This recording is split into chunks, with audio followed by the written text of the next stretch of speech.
orang yang berduk al-khuzini mati tempo nak bejeng apa biasa berjemaah pada Rabu saya itu Nabi Allah berngaki tempo nak berjemaah padahal bekto sehari ke kancek leken 12 jam apa mek pak keker tempo nak bejeng sengaja meniking ketepaan Nabi Allah tepat tempo nak bejeng sehingga sahid akal tekel kesah al-khuzini salah sahid tempo nak jauh dari orang tua sahid tempo nak nyari ilmu sahid tempo nak kekeri bereng-bereng man mata bil hadam ni kesahid pas sahid dalam keberadaan bejeng kasabau ong sahid akal tekel si al-khuzini seseta kasakuleku bani karo masuk swarga depak ke dalam panyonok polen celetaki ke di dalam nasi dalaman boleh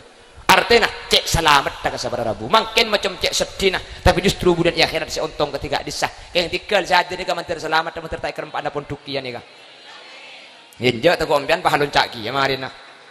keng mantir pada selamat keng salah tadi terjadi ni kah kak ditah kak bisa tak rogi kak bisa untung raja pada Rabu kula benajunan king menteri terus selamat setuju amin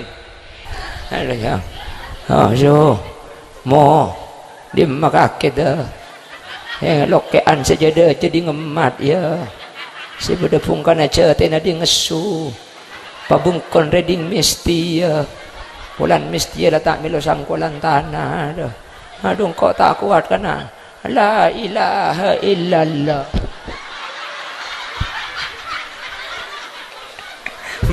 Bada tidak iya lagi kukul.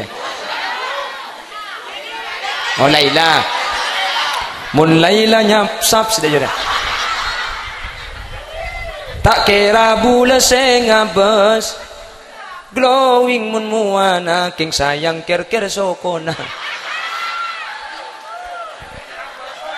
Hah? Okay. Laila ngambek engkau. Terus aki mun tak iki bemule ya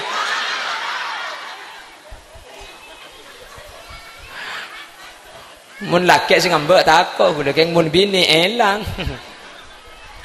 ayo nyanda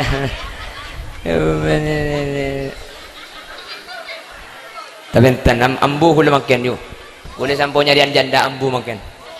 ambu melelabuh sebab ka Honda mun ki ngoda tak tumbuh oben kula ambu senyari janda menemu nyari separaban